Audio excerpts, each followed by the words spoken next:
one of the outstanding, uncommon leaders of the CPI. Comrade C. Rajeshwar Rao's name always inspires us.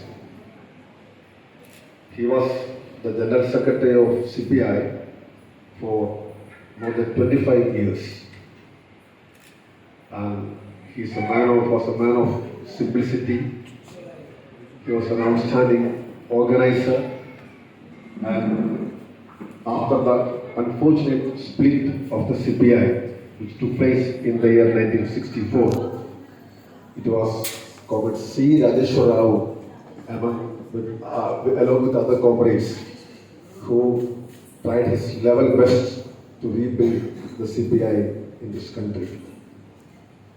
So I'm privileged and humbled on getting this invitation to deliver a memorial lecture on this very day of Comrade Rajeshwar Rao.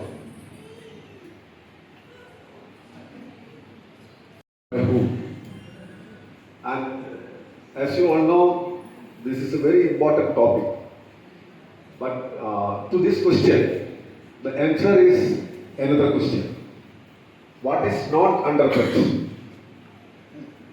Everything which we value, the history, the freedom movement, the economic sovereignty of this country, our democratic and political institutions, Supreme Court, Election Commission, Enforcement Directorate, all these institutions, education system, secularism, everything is under threat.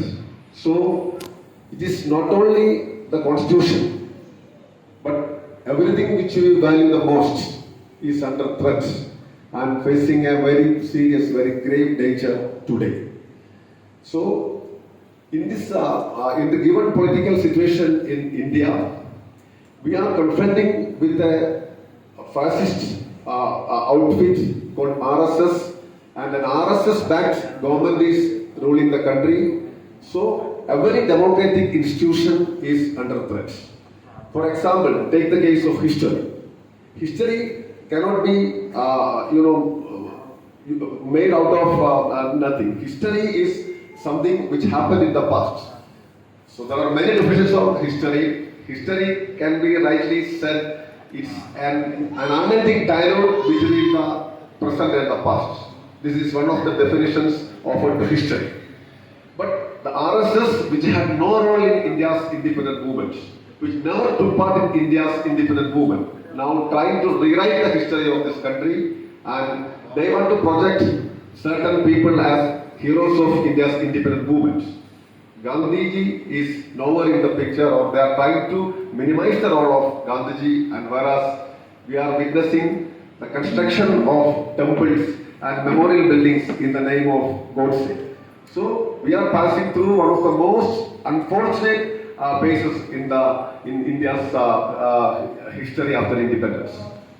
Facing now is more important because the RSS, which is having a clear-cut roadmap to make this country, to convert this country into a Hindu Rashtra, considers the constitution of this country as the main obstacle in achieving the targets. So, apart from other challenges which we are facing with, the constitution, the challenges to undermine the importance of constitution, that is more and more important, because as I told you, the constitution they consider is the main obstacle in building up, in actually converting this country into a Hindu Rashtra. So they want to undermine the importance of constitution. In fact, they want to rewrite the constitution, no doubt, and in future there may be, if these unfortunate things are continuously happening after the 2024 elections also, there is every chance of forming a new constituent assembly and of course a new drafting committee also, and to rewrite the constitution. So that is why this assumes more important, and this is we have to discuss the threat of the constitution very seriously. Constitution is the law of laws, and we have a constitution which came into force in the year 1950, January 26. And you must be knowing all the technical details related to the constitution. It is having 12 schedules, 395 articles, and amended many times. But apart from all these, constitution is the greatest guarantor of our civil rights. It's a living document. It is the aspiration of all our dreams and visions. So, Constitution is not a set of articles and rules and regulations. It's actually the expression of our freedom movement, a documentation of our India's freedom movement. So it's a dynamic document which ensures everything. It is because of the Constitution we are here, that it actually provides us the freedom to assemble, freedom to speech, freedom to deliver like this, freedom to protest, everything. So it is the protector, the guarantor of all rights which we are actually experiencing today. So Constitution is the most important thing which has to protect always. Herculean task, because the very idea of a Constituent Assembly was first suggested by a leader like M.N. Roy.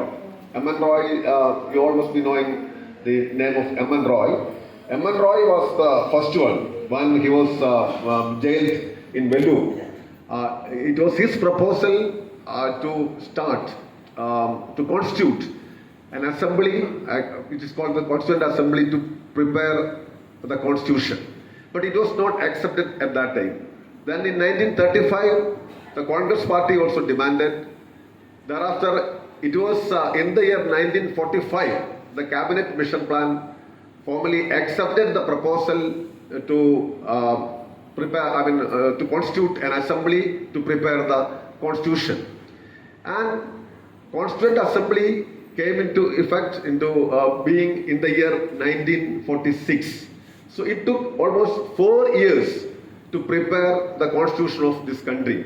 It was not a one-day affair. It was not written by one or two people. There was a drafting committee in which there were 30 prominent personalities of that time, headed by Dr. B.R. Ambedkar.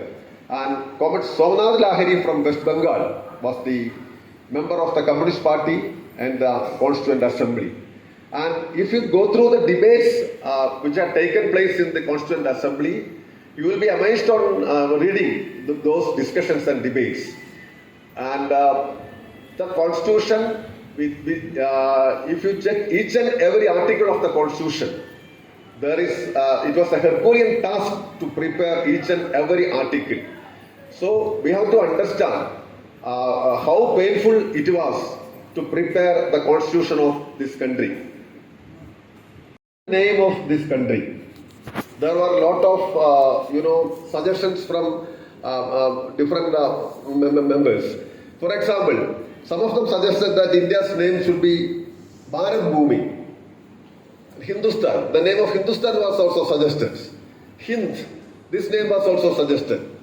Bharat Varsha, that was another name suggested. So, interestingly, there were many names, and these names were suggested by prominent personalities. Of course, RSS people were not in the Constituent Assembly.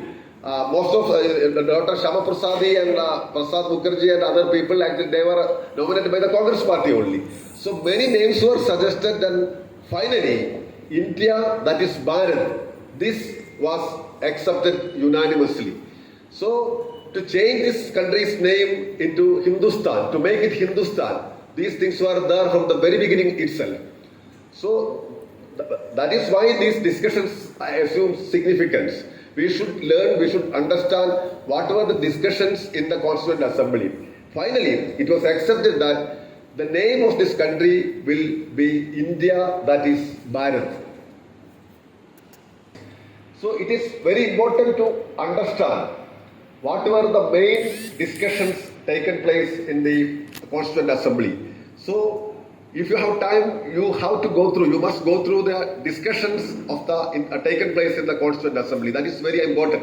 It will help us to understand the current political situation and the agenda of the RSS also.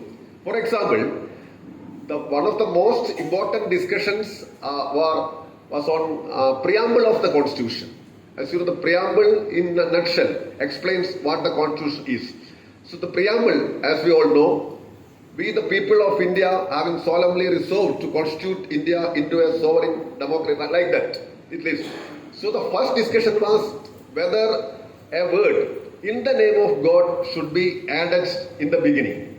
So these three words, in the name of God, before we the people, that is how the Constitution begins. The preamble begins now. You all can read it.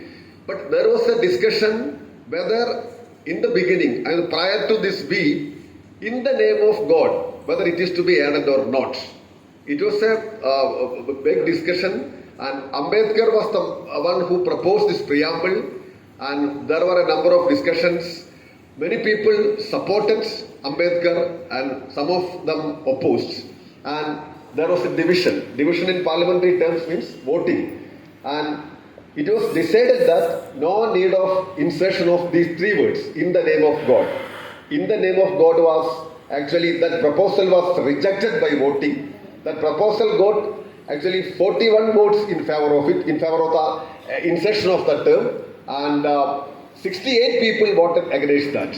And why that is important? Because the main argument was that India is a country of non-believers also.